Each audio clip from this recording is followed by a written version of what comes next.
Good morning, beautiful people. Welcome back to the garden. I am cleaning the side of this garden. I just harvest some.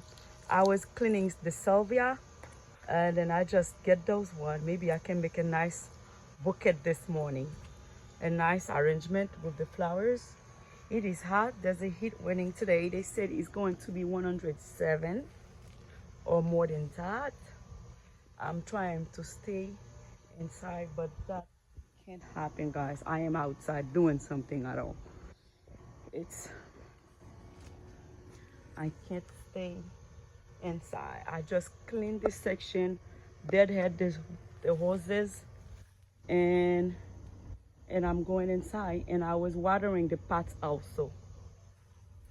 Here, I don't know what's wrong with the grass. I like when the grass is green, and I cut the grass high, but for some reason the grass always brown.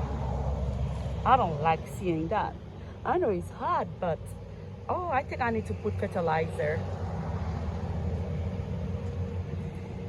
I think I need to fertilize it, the grass, because I have the fertilizer. Yes, I have to do that. Yes. All right, friends, this is the side. I just cleaning out. All right, guys, thank you so much for watching. I'm going inside. It's hot already.